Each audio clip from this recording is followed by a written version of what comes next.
Hi friends, तो हम पढ़ रहे थे एमपीटीईटी में गणित खंड को, जिसमें हमने अभी इसके पिछले लेसन में पढ़ा था कि कैसे ठोस आकृतियों का आयतन निकाला जाता है थ्योरेटिकल। आज हम देखेंगे कि इनके जो न्यूमेरिकल्स होते हैं, इसके प्रश्न होते हैं, वो कैसे लगाते हैं और जो परीक्षा में भी आने की संभावना जिनकी है। तो चलिए देखते हैं फ्रेंड्स। तो अभी हम चालू करेंगे क्या, बेलन का आयतन। तो बेलन का आयतन देखिए कि एक लंब वृत्तीय बेलन की त्रिज्या 7 सेंटीमीटर है। ठीक है, वृत्तीय बेलन की त्रिज्या 7 सेंटीमीटर है और ऊंचाई 15 सेंटीमीटर है। तो उसका आयतन कितना होगा? तो देखिए यहाँ पर हमें क्या क्या दिया हुआ है। त्रिज्या दी हुई है, ऊंचाई दी हुई है और हमें क्या निकालना है, आयतन निकालना है। तो हमें पता है कि बेलन का जो सूत्र होता है आयतन निकालने का, वो क्या होता है, पाई इंटू एच और इंटू आर स्क्वायर। आर का वर्ग। तो ये फॉर्मूला दिया है यहाँ पर। तो हमें बस क्या कर देना, पुटअप कर देना है वैल्यू। तो 22/7 22/7 गुणे 7 गुणे 7 गुणे 15, क्योंकि ये त्रिज्या का स्क्वायर था इसलिए 2 बार 7। तो यहाँ पर ये 7 से ये 7 कट जाएगा, यहाँ पर बचेगा 22 गुणे 15 गुणे 7। तो आंसर आ जाएगा 2310 सेंटीमीटर क्यूब। ये क्यूब में आएगा, ध्यान दीजिएगा। तो इस प्रकार हमारा आयतन निकल आया। अब जो दूसरे प्रश्न की बात करें तो हमारे पास दूसरा प्रश्न है कि एक लंब वृत्तीय बेलन का आयतन 693 सेंटीमीटर क्यूब है। यदि बेलन की त्रिज्या 10.5 सेंटीमीटर हो तो उसकी ऊंचाई ज्ञात कीजिए। तो देखिए यहाँ पर कि जो है बेलन का आयतन कितना है, 693 मीटर सेंटीमीटर क्यूब, और जो उसकी त्रिज्या है वो 10.5 सेंटीमीटर है और जो एच है वो हमें निकालना है। तो सूत्र हम वही लगा देंगे, बस इसमें चेंज कर देंगे थोड़ा सा। तो यहाँ पर क्या हो जाएगा कि एच बराबर क्या हो जाएगा, आयतन बटा पाई आर स्क्वायर। तो हमें आयतन पता है कि हमारा आयतन जो है 693 है। तो यहाँ पर 693 बटा पाई इंटू आर कितना है हमारे पास, 10 कि 10 दशमलव कितना है, 5 है। तो इस प्रकार जो है हम इसे सॉल्व करेंगे। ये देखिए बेलन एच बराबर बेलन का आयतन into upon pi r square. तो यहाँ पर हम वैल्यू पुटअप कर देंगे कि आयतन आयतन है और आयतन के बटा में पाई की वैल्यू 22/7 इंटू 10.5 इंटू 10.5। तो हमारा क्या हो जाएगा उत्तर, यहाँ पर 2 सेंटीमीटर। इसको सॉल्व करने पर हमारा कितना आ जाएगा, 2 सेंटीमीटर। तो बेलन की ऊंचाई निकल आई 2 सेंटीमीटर। अब अगला जो है हमारा प्रश्न वो है उदाहरण कि एक एक एक लंब वृत्तीय बेलन का आयतन 38.5 मीटर क्यूब है। बेलन की ऊंचाई 1 मीटर है। बेलन की त्रिज्या ज्ञात कीजिए। तो यहाँ पर हमारे पास क्या है, आयतन दिया हुआ है, बेलन की ऊंचाई दी हुई है और हमें क्या ज्ञात करना है, त्रिज्या ज्ञात करना है। तो मान लीजिए कि त्रिज्या क्या है हमारी, x है। तो बेलन का आयतन क्या होगा, पाई आर स्क्वायर एच। तो x, तो यहाँ पर हो जाएगा क्या, हमें क्या निकालना था, हमें निकालना था त्रिज्या। तो त्रिज्या बराबर क्या हो जाएगा, वही कि आर स्क्वायर इक्वल टू यहाँ पर जो है आयतन हो जाएगा, आयतन अपॉन पाई और इंटू एच हो जाएगा।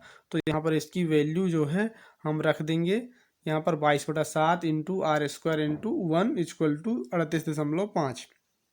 तो आर स्क्वायर बराबर क्या हो जाएगा, आर स्क्वायर बराबर हो जाएगा यहाँ पर आयतन गुणे 22/7, यानी कि जो वो था हमारा जो पाई का मान था उसे उन्होंने रख दिया है, 7 ऊपर आ गया और 22 नीचे चला गया। तो ये हो जाएगा हमारा 385.7, 385 गुणे 7 बटे 22 गुणे 10। तो ये हमारा सॉल्व करने पे आंसर आ जाएगा आर बराबर 7/2, यानी कि 3.5 मीटर। तो इस प्रकार हमारा जो है ये आ जाएगा। अब देखते हैं इसके प्रश्नावली के कुछ प्रश्न। जैसे कि यदि लंब वृत्तीय बेलन का आयतन कितना है, तो लंब वृत्तीय बेलन का आयतन मतलब निकालना है हमें। तो त्रिज्या दी है 7 सेंटीमीटर और ऊंचाई दी है 50 सेंटीमीटर। तो त्रिज्या कितनी है, 7। तो 7 और आयतन की ऊंचाई कितनी है, 50 सेंटीमीटर। तो देखिए इसे जब सॉल्व करेंगे तो फॉर्मूला क्या था हमारा, v इक्वल टू कितना था, पाई आर स्क्वायर एच। तो v इक्वल टू क्या हो जाएगा, v इक्वल टू 22/7 गुणे कितना है 50 गुणे 7 गुणे 7। तो क्या हो जाएगा, इस 7 से ये 7 कट जाएगा और इसका आंसर आ रहा है, देखिए इसका आ रहा है 7,696, 7,696.9। तो ये इसका आंसर आ रहा है। आप इसके आगे के सॉल्व कर लीजिए, कोई प्रॉब्लम हो तो आप कमेंट करके बता सकते हैं। तो चलिए देखते हैं इसके बाद, ये इसके दूसरे जो प्रश्न है उनमें से एक प्रश्न ये वाला देख लेते हैं। ये प्रश्न काफ़ी आने की संभावना है इसकी। एक बेलनाकार टंकी का आयतन जो है 3850 मीटर क्यूब है तथा ऊंचाई जो है इसकी कितनी है, 25 मीटर है। तो त्रिज्या क्या है, ज्ञात कीजिए। त्रिज्या हमें ज्ञात करनी है। तो देखिए दोस्तों, जब हम इसे सॉल्व करेंगे, जो ये हमारा तीसरा नंबर का प्रश्न था, इसकी जो आयतन है, इसकी ऊंचाई है और जो इसकी त्रिज्या ज्ञात करनी है। तो देखिए फॉर्मूला वही हम जब इस्तेमाल करेंगे तो इसका उत्तर कितना आएगा, इसका उत्तर आएगा आर स्क्वायर इक्वल टू 33850 बटे पाई इंटू कितना आ जाएगा यहाँ पर 25। पाई की वैल्यू रख सकते हैं 22/7। तो यहाँ पर जो आएगा आर स्क्वायर इक्वल टू आ जाएगा आपका 49 और आर इक्वल टू यानी कि त्रिज्या आर इक्वल टू आ जाएगा 7। तो ये हमारा आंसर होगा। इसी के अनुसार अगले प्रश्न भी लगाएंगे, कोई प्रॉब्लम हो तो आप बता देना। अब देखते हैं शंकु वाले प्रश्न। तो शंकु वाले प्रश्न देखने के पहले आपको एक क्रियाकलाप देख लेते हैं, जिससे आपको अनुभव हो जाएगा कि ये जो शंकु होता है कैसा होता है। तो देखिए ऊंचाई व h और त्रिज्या r वाले एक लंब वृत्तीय शंकु के आकार का बर्तन लेंगे। तो हम इस प्रकार का जो है बर्तन लेंगे, ऐसे शंकु के आकार का। ठीक है, समान ऊंचाई व त्रिज्या वाले आकार के एक बेलन को भी ले लेंगे, बेलन जैसे बर्तन को। अब शंकु के आकार वाले बर्तन के में ऊपर तक पानी भर देंगे। अब जो शंकु था हमारा शंकु, उसमें क्या करेंगे, ऊपर तक यहाँ तक पानी भर देंगे। फिर उसके बाद क्या करेंगे, जब पानी भर दिया, ऊपर तक पानी भर देंगे, बेलनाकार बर्तन में भी पानी भर देंगे। यानी कि जो हमारे पास बेलनाकार बर्तन है उसमें भी पानी हम फुल भर देंगे। अब हम देखेंगे कि 3 बार में बर्तन पूरा भरा। अब हम ये देख पाएंगे कि जो ये शंकु था, ये बेलन से जो है इसको भरने में, मतलब बेलन को भरने में 3 गुना ज़्यादा पानी लगा, शंकु से 3 गुना पानी अधिक लगा। तो इस प्रयोग से हमें क्या पता चलता है, इससे हमें यह पता चलता है कि जो बेलन होता है, शंकु जो होता है वो बेलन का 3 गुना, मतलब 3 गुना उसमें पानी आया। यानी कि मतलब शंकु बेलन का 1/3 होता है। शंकु बेलन का 1/3 होता है, 1/3। तो शंकु 1/3 होता है, यानी कि बेलन 3 गुना अधिक होता है। तो लंब वृत्तीय बेलन का आयतन पाई आर स्क्वायर एच होता है। तो शंकु का आयतन क्या हो जाएगा, शंकु का आयतन देखिए दोस्तों, ये देखिए शंकु का आयतन क्या है, 1/3 इंटू बेलन का आयतन, यानी कि बेलन का 1/3।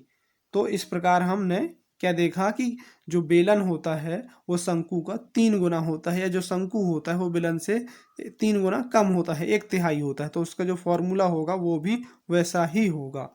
तो हमने इस प्रकार इसका देखा कि फार्मूला 1/3 होता है। अब देखिए इसके उदाहरण देख लेते हैं। तो पहला है कि उस लंब वृत्तीय शंकु का आयतन ज्ञात कीजिए जिसकी त्रिज्या 6 सेंटीमीटर है और ऊंचाई 7 सेंटीमीटर है। तो हमारे पास क्या है, बेलन के आयतन ज्ञात करना है हमें। उसकी क्या दी हुई है, त्रिज्या और उसकी ऊंचाई दी हुई है। तो हमारे पास सूत्र क्या है बेलन के आयतन निकालने का, 1/3 pi into r square into h. तो देखिए हम यहाँ पर वैल्यू रख देंगे।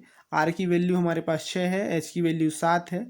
तो हम रख देंगे यहाँ पर इसकी वैल्यू। तो वैल्यू रखने पर जब हम इसे सॉल्व करेंगे तो आ जाएगा 264 सेंटीमीटर क्यूब। तो ये क्यूब में आएगा क्योंकि ये जो है आयतन है, और आयतन हमेशा जो होते हैं वो क्यूब में आते हैं। तो अब अगला प्रश्न है हमारे पास कि एक शंक्वाकार बर्तन की धारिता यानी कि कैपेसिटी या आयतन 616 सेंटीमीटर है। तो देखिए धारिता को यहाँ पर आयतन भी कहते हैं। तो यहाँ पर त्रिज्या दी है 7 सेंटीमीटर और ऊंचाई जो हमें ज्ञात करनी है। तो ऊंचाई हमें ज्ञात करनी है, तो आयतन कितना दिया है 616 सेंटीमीटर। ठीक है, 616 सेंटीमीटर क्यूब दिया है। फॉर्मूला ये रखा है हमारे पास 1/2 1/3 into pi into r square into h. तो बस दोस्तों क्या करना है, यहाँ पर हमें पूरी वैल्यू यहाँ पर पुटअप कर देनी है और उसके बाद जो है हमें आर की एच की वैल्यू 12 सेंटीमीटर मिल जाएगी। तो यहाँ पर कुछ ज़्यादा नहीं करना आपको। यहाँ पर जो है क्या करेंगे आप कि ऐसे करेंगे कि ये 616 बटे यहाँ पर आप कर देंगे, यहाँ पर कर देंगे 7, यहाँ पर हो जाएगा 22 और यहाँ पर जो आपकी वैल्यू थी 7 गुणे 7। तो इस प्रकार जो है निकल आएगा हमारा h बराबर 12 सेंटीमीटर। तो इस प्रकार हमारा ये वाला सॉल्व हुआ। अब देखिए नेक्स्ट क्या है कि यदि 9 सेंटीमीटर वाले ऊंचे एक लंबी शंकु का आयतन कितना है 48 पाई सेंटीमीटर क्यूब। तो शंकु का आधार का व्यास ज्ञात कीजिए। तो व्यास निकालना है, तो व्यास क्या होता है त्रिज्या का 2 गुना होता है। तो यदि हम इसकी त्रिज्या निकाल लेते हैं तो हम व्यास भी निकाल लेंगे। और त्रिज्या निकालने के लिए हमें क्या करना होगा, आयतन वाला फॉर्मूला लगाना होगा, v = pi into r square into h और अपान में ये क्या था 1/3। तो इस प्रकार हम इस फॉर्मूले को लगाएंगे तो हमारा क्या निकल आएगा, हमारा निकल आएगा त्रिज्या वाला हम त्रिज्या निकाल लेते हैं। त्रिज्या हमारी आ गई 4 सेंटीमीटर। अब व्यास क्या होता है इसका 2 गुना, तो व्यास हो जाएगा हमारा 8 सेंटीमीटर। अब देखिए इसका हम एक प्रश्न जो है हम एक इसका प्रश्नावली वाला भी देख लेते हैं। तो देखिए एक शंकु का वृत्तीय जो आयतन है वो कितना ज्ञात करना है, हमें वृत्तीय आयतन ज्ञात करना है। ऊंचाई हमारे पास है 2.04 और त्रिज्या है 14 सेंटीमीटर। तो क्या करेंगे दोस्तों हम यहाँ पर, तो हम क्या करेंगे कि सबसे पहले इसका वो फॉर्मूला जो था वॉल्यूम वाला वो देखते हैं 1/3 into pi into h into r square. तो इस फॉर्मूले को हम इस फॉर्मूले में जो जो वैल्यू हमारे पास हैं उनको रख देंगे। तो जब वैल्यू हम रख देंगे तो हमें सॉल्व करने पर क्या मिलेगा, तो हमें सॉल्व जब इसकी हम वैल्यू रख देंगे तो हमें सॉल्व करने पर मिलेगा 418 सेंटीमीटर क्यूब ये हमारा आयतन हो जाएगा। तो फ्रेंड्स निकालना कठिन नहीं था इसलिए मैंने सीधे निकाल दिया। आप चाहें तो इसका निकाल सकते हैं पूरा सॉल्व करके, हम निकालेंगे यहाँ पर तो वीडियो लंबा हो जाएगा। तो दोस्तों इस प्रकार ये भी और प्रश्न है तो मैंने यहाँ पर पॉज कर रखा है, आप इन्हें देख लीजिए, स्क्रीनशॉट ले लीजिए और इनको सॉल्व कर लीजिए और यदि कोई भी दिक्कत आए तो आप हमें बता दीजिए। चलिए अब देखते हैं गोला। तो गोले का क्या है, गोले को देख लेते हैं। गोले के प्रश्न में देखिए गोले का फॉर्मूला क्या था जो हमने पिछले लेसन में पढ़ा था। तो गोले का फॉर्मूला था, देखिए गोले के आयतन का था 4/3 पाई आर क्यूब, जहाँ जो ये आर था ये क्या था गोले की त्रिज्या। तो इस प्रकार जो है हमने क्या निकाला था सूत्र। अब देखिए आज इसके हम प्रश्न सॉल्व करते हैं। तो गोले का आयतन ज्ञात कीजिए जबकि उसकी त्रिज्या 7 सेंटीमीटर। तो देखिए यहाँ पर हमें सिर्फ किसकी जरूरत पड़ती है, त्रिज्या की, किसी गोले का सॉल्यूशन निकालने के लिए। तो फॉर्मूला क्या था पाई आर क्यूब और यहाँ पर 4/3। तो हमारे पास क्या है आर दिया हुआ है, तो बस इस फॉर्मूले में दोस्तों पुटअप कर दीजिए, वैल्यू को रख दीजिए। तो 4/3 गुणे पाई की वैल्यू 22/7 गुणे 7 तो जब ये करेंगे हम तो देखिए इस 7 से ये 7 कट जाएगा, है ना, 7×7 = 49 हो जाएगा। और इस तरह से और भी आगे इसको सॉल्व करेंगे तो हमारा आ जाएगा उत्तर 4312/3 = 1437.33 मीटर क्यूब। तो ये क्या निकल आया हमारा, ये निकल आया गोले का आयतन। अब देखिए दूसरा जो है प्रश्न उदाहरण नंबर 17, इसमें क्या है कि गोले का आयतन ज्ञात कीजिए, यानी कि हमें यहाँ पर भी आयतन निकालना है और उसका व्यास दिया है 11.2 सेंटीमीटर। तो देखिए हमने पहले भी देखा था कि व्यास जो होता है त्रिज्या का 2 गुना होता है। क्या करेंगे कि जो व्यास था व्यास को हम 2 से भाग दे देंगे तो हमारे पास क्या निकल आएगी, हमारे पास त्रिज्या निकल आएगी। तो 11.2 में हम भाग देंगे तो कितना आ जाएगा 5.6 सेंटीमीटर। तो ये हमारी क्या हो जाएगी त्रिज्या। जब त्रिज्या निकल आई तो हमारा जो फॉर्मूला था ये वाला, इसमें इसकी वैल्यू रख दीजिए तो हमें क्या आंसर मिल जाएगा, 735.9 सेंटीमीटर क्यूब। तो ये हमारा आंसर हो जाएगा। अब देखिए इसी प्रकार एक और उदाहरण कि 36 मीटर लंबे व 0.1 सेंटीमीटर त्रिज्या वाले तार को पिघलाकर एक गोला बनाया गया है, गोले का आयतन ज्ञात कीजिए। तो तार को पिघलाकर गोला बनाया गया है, अतः तार का आयतन गोले के आयतन के बराबर होगा। ठीक है, तो जब तार को पिघलाकर गोला बनाया गया है तो दोनों का आयतन क्या होगा, बराबर होगा, क्योंकि जो जो मटेरियल है उतना का उतना ही है, सिर्फ उसका जो है शेप बदला गया है, आकार बदला गया है। तो देखिए इसका जो आयतन का फॉर्मूला है वो क्या है, तार के आयतन का। तो तार कैसा होता है, तार एक बेलन की तरह होता है। तो बेलन की तरह होने के कारण उसका क्या हो जाएगा सूत्र, पाई आर स्क्वायर एच। तो पाई आर स्क्वायर एच, तो यहाँ पर हमारे पास क्या था, एच की वैल्यू 0.1 थी और एक आयतन कितना निकल आएगा, तो गोले का आयतन निकल आएगा 36 पाई सेंटीमीटर क्यूब। अब देखिए प्रतियोगिता में गोला फेंक के लिए जो गोला प्रयोग में लाया जाता है उसका पृष्ठीय क्षेत्रफल 616 सेंटीमीटर क्यूब है। तो गोले का आयतन निकालिए। तो गोले का पृष्ठीय क्षेत्रफल कितना है, 4 पाई आर स्क्वायर। ये गोले का पृष्ठीय क्षेत्रफल है। तो हमें क्या निकालना है, आयतन। तो आयतन निकालने के लिए क्या करेंगे हम कि गोले का पृष्ठीय क्षेत्रफल, तो उसका पृष्ठीय क्षेत्रफल बराबर क्या है, ये निकाल लेंगे हम। अब इससे जो है वैल्यू हमारी निकल आई इकाई की, इससे हमको वैल्यू मिल जाएगी आर की। जब हम इसे सॉल्व करेंगे तो हमें वैल्यू किसकी मिलेगी, आर यानी कि त्रिज्या।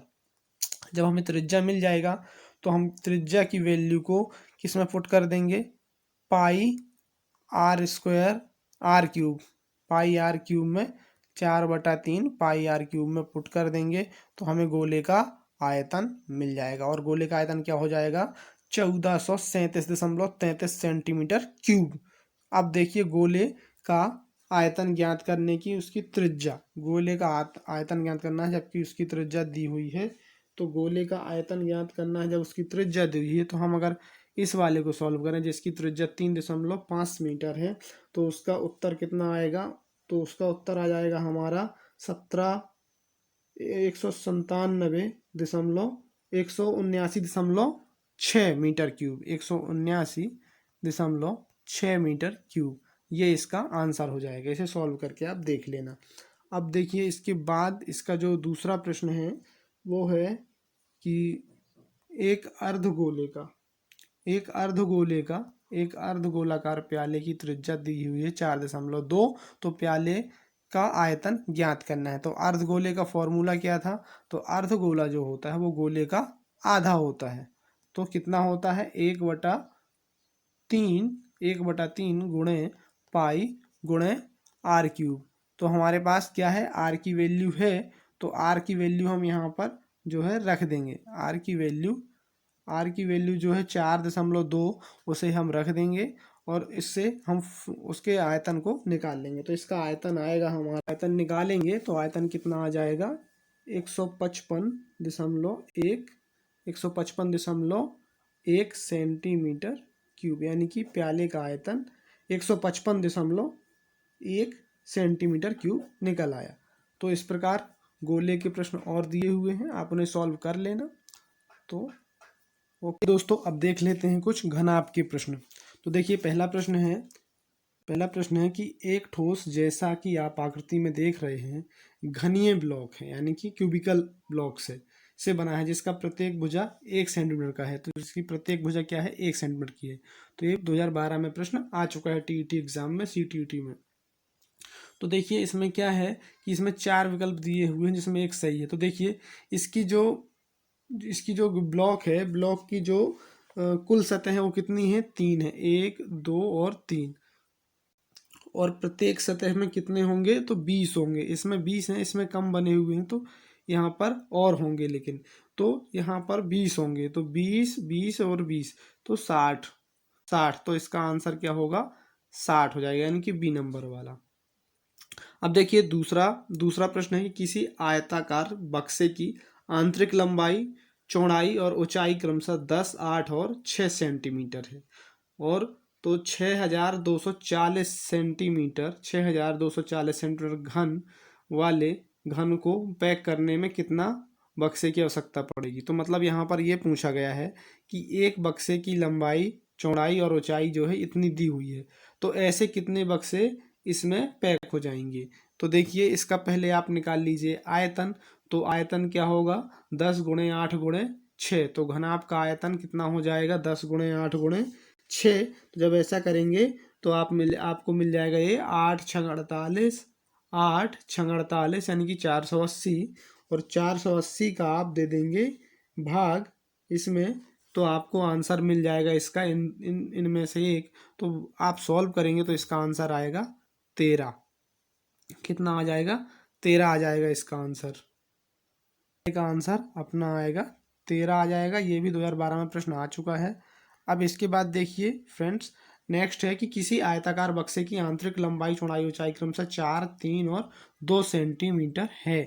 4, 3 और 2 सेंटीमीटर है और 8664 सेंटीमीटर घन को पैक करने में कितने बक्से की आवश्यकता होगी। तो यहाँ पर भी फ्रेंड्स वही करना है आपको, जो ये तीन जो दी हुई हैं ज्ञात हैं, लंबाई, चौड़ाई और ऊंचाई घन आपकी, उनका गुणा कर देना है। तो आपको मिल जाएगा 4 तिहाई 12 दूनी 24 सेंटीमीटर क्यूब।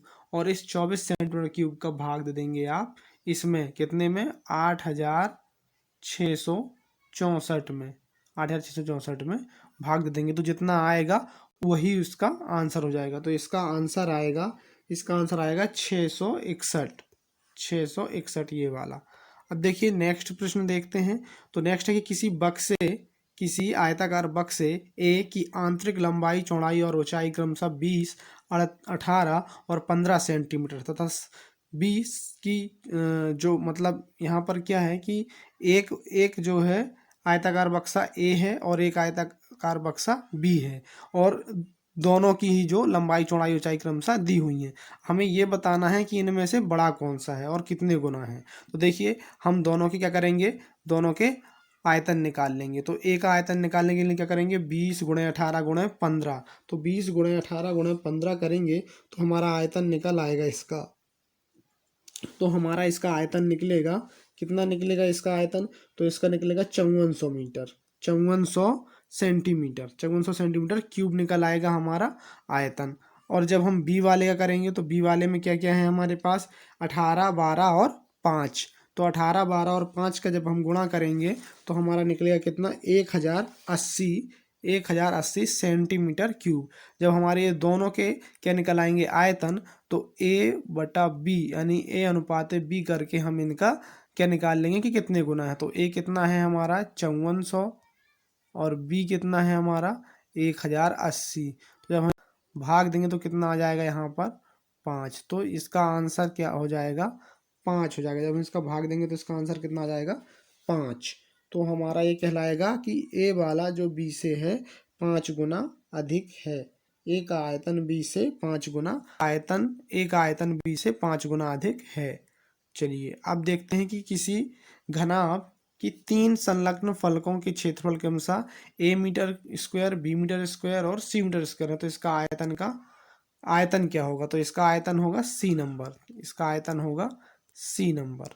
अब देखिए यदि झील की लंबाई, चौड़ाई क्रमशः 40 मीटर और 10 मीटर हो और घन जो है उसका जो मतलब कि इसमें 1200 घन मीटर पानी है, यानी कि लंबाई दी है, चौड़ाई दी है और उसका आयतन दिया है, और क्या निकालना है उसकी गहराई। तो फॉर्मूला वही लगा दीजिए आयतन वाला। तो लंबाई, चौड़ाई और ऊंचाई का, और आयतन बराबर लंबाई, चौड़ाई, ऊंचाई, तो तीनों गुणा करेंगे। अपन को निकालना है गहराई, यानी कि गहराई निकालना है, यानी कि हाइट निकालनी है। तो आयतन में किसका भाग दे देंगे हम, तो आयतन में 40 और 10 का भाग दे देंगे। 40 और 10 का भाग दे देंगे तो कितना आ जाएगा, हमारा आ जाएगा 3 मीटर। हमारा आंसर क्या हो जाएगा इसका, हमारा इसका आयतन हो जाएगा 3 मीटर। तो इजी था। अब देखिए 7वां, 1 लीटर जूस का डब्बा घनाकार है ये, ठीक है ना, ये घन के आकार का है। ये कुछ घनाभ थे, लेकिन ये क्या था, घन का है। तो घन का प्रश्न है ये, तो आकृति का है और उसका आधार वर्गाकार है जिसकी माप 8 गुणे 8 सेंटीमीटर है। डिब्बे में जूस की गहराई, इसमें भी हमें क्या निकालना है, उसकी हाइट निकालनी है, इसमें भी हाइट निकालनी है। तो देखिए इसमें हाइट निकालनी है तो इसमें क्या करेंगे हम कि इसमें हमें जो आयतन होता है घन का जो आयतन होता है, आयतन बराबर क्या करेंगे ए गुणे बी गुणे सी, या लंबाई गुणे चौड़ाई गुणे ऊंचाई। तो हमें क्या करना है, इसकी गहराई निकालनी है यानी कि ऊंचाई, और लंबाई और चौड़ाई दी हुई है तो क्या करेंगे हम, आयतन बराबर लंबाई गुणे चौड़ाई गुणे ऊंचाई, यानी कि आयतन बराबर 8 गुणे 8 गुणे गहराई। तो गहराई बराबर क्या हो जाएगा, यानी कि 8 64, तो 64 का हम भाग दे देंगे कि इसमें जो इसका आयतन है यानी कि 1 लीटर। तो कितना आ जाएगा हमारा इसका उत्तर, तो हमारा उत्तर होगा कि 1000/64 बराबर 15.625, यानी कि 16 सेंटीमीटर, लगभग 16 सेंटीमीटर, यानी कि हमारा क्या आंसर हो जाएगा, ये हो जाएगा 16 सेंटीमीटर। तो इस प्रकार फ्रेंड्स हमने इसके जो है ये वाले प्रश्न कंप्लीट किए। तो अगर वो सॉल्यूशन ये दिया हुआ है, ये सॉल्यूशन इसके दिए हुए हैं, तो यदि आप चाहें तो इससे भी देख सकते हैं, मैच कर सकते हैं। और अगर आपको कोई भी प्रॉब्लम है तो आप हमें बता सकते हैं। और इसके अलावा अगर आपको और प्रश्न चाहिए तो आप हमें बता सकते हैं, पीडीएफ भी उसकी मिल जाएगी। तो इस प्रकार हमने आज के लेसन में कंप्लीट किया कि जो ठोस आकृतियाँ होती हैं उनके जो आयतन निकालते हैं उसके हमने जो है क्वेश्चन सॉल्व किए। नेक्स्ट यूनिट में हम देखेंगे सिलेबस का अगला पार्ट। तो friends, thank you to watching this video.